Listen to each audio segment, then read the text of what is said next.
ئەمڕۆ کۆبوونەوەی عاشقانی مێژوو کە پۆشاکی ئەو سەروەختیان پۆشیوە لە گۆڕەپانی تڤارۆزنای کۆماری چیک بۆ دووبارەکردنەوەی نواندنی یەکێک لە جەنگە هەرە بەناوبانگەکانی سەدەی 19.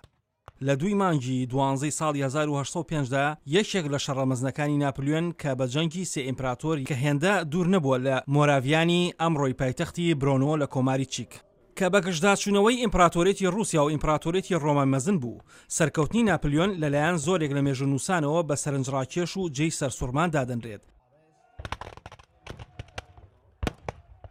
پتر لە 65,000 سەربازی فەڕەنسی شکستیان بە ژمارەیەکی گەورەی هەردوو هاوپەیمانی لەشکری رووسیا و ئیمپراتۆرێتی مەزنی ڕۆما هێنا کە تەنها لە یەک ڕۆژی شەڕەکەدا نزیکەی 18,000 لە هێزەکانی هەردوو بەرەکە گیانیان لەدەستدا.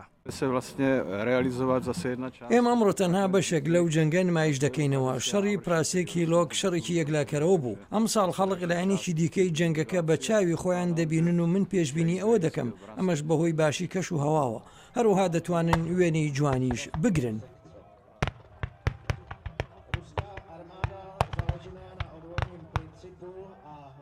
شارەزا لە بواری سەردەمی ناپلیۆندا پرۆفیسۆر ئۆلیگ ساکۆلۆف کە مامۆستایە لە زانکۆی سۆربۆن لە پاریس باز لە یەکشوونەکانی نمایشەکەی ئەم ساڵ و شەڕەڕاستەقینەکەی 211 ساڵ لەمەوبەر دەکات.